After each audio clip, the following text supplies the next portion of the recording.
Hello guys, welcome to Abhijeet Mann academy. तो आज का वीडियो लेक्चर में देखते हैं कि कोई भी मैट्रिक्स या डिटरमिनेंट का माइनर और कोफैक्टर कैसे निकालते हैं। राइट, एकदम आसान है बिल्कुल। तो चलो, और आज के इस वीडियो लेक्चर में माइनर कोफैक्टर तो आप लोगों को समझ में आएगा ही, और साथ साथ में मैं आखिरी में आप लोगों को ट्रिक भी देता हूँ कि इंस्टेंटली आप लोग माइनर और कोफैक्टर कोई भी मैट्रिक्स या डिटरमिनेंट का कैसा निकालो। तो चलो स्टार्ट करते हैं आज का लेक्चर।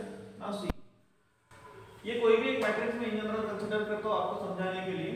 दिस जो हॉरिजॉन्टल लाइंस आप लोगों को दिखाई दे रहा है, आप सभी लोगों को पता है इसको अपन क्या बोलते हैं, रोज। और जो वर्टिकल लाइंस में एलिमेंट्स अरेंज किए उसको अपन क्या बोलते हैं, कॉलम।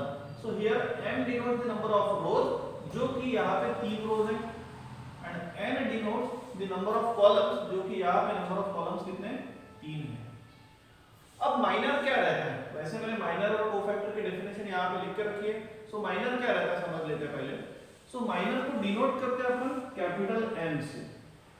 अब ये मैट्रिक्स के अंदर जितने भी आप लोगों को एलिमेंट्स दिखाई दे रहे हैं वो सभी के माइनर्स कैसे निकालते हैं। So let us start with the first element A11। अब ये जो A11 है, इसका पोजीशन क्या है? इसका पोजीशन है फर्स्ट रो और first column. So that's why I'm writing here M11, that is minor of element which is present at position 1 1। अब माइनर का मतलब रहता है it is a determinant. So it is a determinant which can be obtained by eliminating that row and column in which that element lies। तो ये जो A11 है, इसकी पोजीशन है फर्स्ट रो और फर्स्ट कॉलम। तो अपन क्या करते हैं, फर्स्ट रो और फर्स्ट कॉलम एलिमिनेट करके बचे हुए जितने भी एलिमेंट्स हैं उनको डिटरमिनेंट में लिखते हैं। तो बचे हुए एलिमेंट कौन कौन से, A22, A23, A32 and A33। So I'm writing here A22, A23, A32 and A33। अब 2 बाय 2 का डिटरमिनेंट वगैरह आप लोगों को सॉल्व करते आता है। प्रीवियस लेक्चर में मैंने आप लोगों को ये सब कुछ बोला है कि 2 बाय 2, 3 बाय 3 का डिटरमिनेंट कैसे सॉल्व करना। सो ये आएगा A22 into A33 minus A32 into A23। Right, समझ गए थे? और एक आधा लेते हैं, जैसे कि A12 एलिमेंट का माइनर अपने को निकालना है। तो notation will be capital M, position क्या एलिमेंट की, first row second column. So I am writing here 1 2। So once again minor का मतलब it is a determinant which can be obtained by eliminating that row and column in which that element lies। तो ये जो A12 है, इसका position है first row second column. तो अपन eliminate करते हैं फर्स्ट रो को और सेकंड कॉलम को। तो रिमेनिंग एलिमेंट है A21, A23, A31 and A33। So I am writing here A21, A23, A31 and A33। Once again determinant solve करो तो ये हो गया कितना, फिर A21 into A33 minus A31 into A23। समझ गए? और एक आधा फॉर एग्जांपल ले लेते हैं अपन। अब इसमें से कोई भी एलिमेंट का निकाल सकते हो, तो एंड सो ऑन ये तो चलते रहेंगे। और एक आधा ले लेते हैं, जैसे कि अपन A33 का ले लेते हैं। सो माइनर ऑफ A33, पोजीशन क्या है, थर्ड रो थर्ड कॉलम। तो once again it is a determinant. अब पोजीशन क्या है, थर्ड रो थर्ड कॉलम। तो अपन एलिमिनेट करते हैं थर्ड रो और थर्ड कॉलम। तो थर्ड रो और थर्ड कॉलम एलिमिनेट करने के बाद बचे हुए जो एलिमेंट्स है वो कौन कौन है, A11, A12, A21 and A22। Right, करो क्रॉस मल्टीप्लाई, डिटरमिनेंट सॉल्व करो। सो this should be what, A11 into A22 minus A21 into A12। So hope आप लोगों को माइनर कैसे निकालते हैं हर एक एलिमेंट की वो अभी क्लियर हो। आखिरी में मैं आप लोगों को एक आधा शॉर्ट एग्जांपल लेके आप लोगों को पड़ाक से बिल्कुल माइनर और कोफैक्टर कैसे निकालते रहते हैं वो भी बोलूंगा। तो चलो अब देखते हैं कि कोफैक्टर कैसे निकालना है। सो अब यहाँ पे क्लियर कट डेफिनेशन मैंने लिखा है, तो उसके हिसाब से अब कोफैक्टर अगर मुझे निकालना है हर एक एलिमेंट से, तो सबसे पहले इसका डिनोशन रहता है, एक तो आप लोग C से भी डिनोट कर सकते हो या कैपिटल A से भी डिनोट कर सकते हो। तो जैसे कि ये फर्स्ट एलिमेंट का अपने को कोफैक्टर निकालना है। So I am writing it as capital A। What is the position of this first element, first row first column.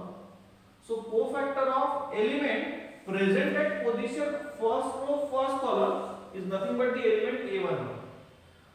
तो according to formula it is -1 raised to the power m plus n। what is m here, 1। and what is n here? 1. M stands for row and n stands for column. तो first row and first column into minor of that element. तो 1 1 position पे जो element है उसका minor कितना है? इतना है. तो into what? M11. समझ गए? अब आप सभी लोगों को पता है -1 का स्क्वायर 1 + 1 2, तो -1 का square it will be what? +1. -1 raise to the power कोई भी इवन क्वांटिटी बनती है तो डेफिनेटली वो 1 ही आएगा, और -1 raise to the power odd बनेगा तो वो नेगेटिव आएगा. So that's why what? M11. अब ये तो +1 हो गया. M11 कितना है? It is A22 into A33 minus A32 into A23. और एक आधा एग्जांपल लेते हैं. जैसे कि अपने को कोफैक्टर निकालना है एलिमेंट प्रेजेंटेड पोजीशन 1 2. तो 1 2 first row second column. So eliminate first row second column करने के बाद अपन ने माइनर निकाल लिया. अब कोफैक्टर निकालते हैं. सो कोफैक्टर का formula -1 raise to the power m plus n. Row कितना है? First row. कॉलम कौन सा है? Second. So 1 + 2 into minor of that element यानी m12.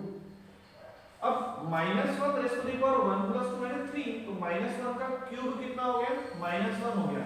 So here it is I am writing minus. And what is minor of that element? Minor of that element is this, that is A21 into A33 minus A31 into A23. और एक आधा ले लेते हैं and so अगर बाकी elements का आप लोग निकाल सकते हो. तो जैसे कि ये लास्ट एलिमेंट है, इसका अगर अपन कोफैक्टर निकालते हैं तो denotation is A33, capital A33. Once again -1 raise to the power कितना? 3 + 3 into minor of that element. So M33 -1 raise to the power 3 + 3 कितना हो गया? 6 हो गया. तो -1 रेज़ टू 6 कितना होगा? 1, क्योंकि इवन नंबर है. तो 1 into M33. और M33 कितना है? A11 into A22 minus A21 into A12. समझ गए? तो इन दिस वे आप लोग माइनर एंड कोफैक्टर कोई भी मैट्रिक्स के पर्टिकुलर एलिमेंट का निकाल सकते हैं. तो होप आप लोगों को माइनर और कोफैक्टर अभी अच्छे से क्लियर हो गया. अब एक काम करते हैं अपन, एकदम छोटा एक प्रॉब्लम लेते हैं 3x3 मैट्रिक्स का, और पटाख से बिल्कुल ये मेथड तो आप लोग एक्चुअल मेथड समझ ही गया, लेकिन विद इन फ्यू सेकंड्स आप लोग माइनर कोफैक्टर कैसे निकालते हो उसकी ट्रिक भी मैं अभी देता हूं. तो चलो एक एग्जांपल लेते हैं. हां यस. सो सी एक एग्जांपल लेते हैं. जैसे कि कोई भी एलिमेंट ले लो 1 2 3 2 3 1 एंड सपोज 3 1 1. अब कैसे निकालें हर एक एलिमेंट के माइनर और कोफैक्टर? एकदम आसान है. जैसे कि M11 element present at first row first column. ये 1 का माइनर निकालना. तो एलिमिनेट करो फर्स्ट रो फर्स्ट कॉलम. बोलो बाकी element determinant. 3 into 1 3, 3 minus 1, so 3 minus 1 2, isn't it? Next अब दूसरे एलिमेंट का माइनर निकालते हैं. 2 का position is first row second column. First row second column. तो एलिमिनेट करो फर्स्ट रो सेकंड कॉलम. तो इसको एलिमिनेट कर दिया तो 2 minus 3, that is what? -1. Next अब माइनर निकालना है. जैसे कि नेक्स्ट एलिमेंट इज 3, पोजीशन है फर्स्ट रो थर्ड कॉलम. तो एलिमिनेट करो first row third column. So this should be 2 minus 9 minus 7. समझ रहे हैं? नेक्स्ट अब नेक्स्ट एलिमेंट है this 2, position is second row first column. So eliminate करेंगे second row first column. Second row first column को eliminate किया तो 2 minus 3 यानी कितना आ गया? -1. इन दिस वे आप लोग निकाल सकते हो. अब आखिरी एलिमेंट जैसे कि 1 का निकालना है. पोजीशन है थर्ड रो थर्ड कॉलम. तो एलिमिनेट करो थर्ड रो थर्ड कॉलम. सो 3 minus 4 -1. समझ लो. अब कोफैक्टर देखो एकदम इजी ट्रिक से विदाउट अप्लाइंग दिस फॉर्मूला. जैसे कि अब कोफैक्टर निकालना पर्टिकुलर एलिमेंट्स के माइनर निकालने के बाद डिनोशन is A11. here it is what? A12. here it is what? A13. here it is A21 and here it is A33. अब देखो एक सिंपल डेफिनेशन बोल रहा हूं what do you mean by cofactor. Cofactor क्या है? वो माइनर ही है but with a proper sign, right? जैसे कि जो माइनर है ना वही कोफैक्टर रहेगा but with a proper sign. जैसे कि 1 + 1 पोजीशन के अपन एडिशन करेंगे और पोजीशन के एडिशन करने के बाद अगर इनकेस आप लोगों को इवन नंबर मिलता है, इवन नंबर, तो क्या करो, जो माइनर है वही कोफैक्टर लिखो। और पोजीशन के एडिशन करने के बाद अगर आप लोगों को ऑड नंबर मिलता है, जैसे कि 1 3 5 7 वगैरह, तो फिर आप लोगों ने क्या करना, साइन चेंज करना। जैसे कि अब यहाँ पे 1 + 1 कितना हो गया, 2 हो गया, 2 इज ए इवन नंबर, तो जो माइनर है वही कोफैक्टर रहेगा, हो गया। पोजीशन के एडिशन करते हैं, 1 + 2 3, 3 is odd number, sign change करो, -1 है तो +1। एडिशन करो पोजीशन की, 1 + 3 4, 4 इज ए इवन नंबर, तो जो माइनर है वही कोफैक्टर। एडिशन करो पोजीशन की, 2 + 1 3, 3 is a odd number, sign change करो 1। पोजीशन के एडिशन करते, 3 + 3 6, 6 इज ए इवन नंबर, जो माइनर है वही कोफैक्टर। समझ गए फिर? तो ऐसा इजीली भी आप लोग माइनर और कोफैक्टर निकाल सकते हो।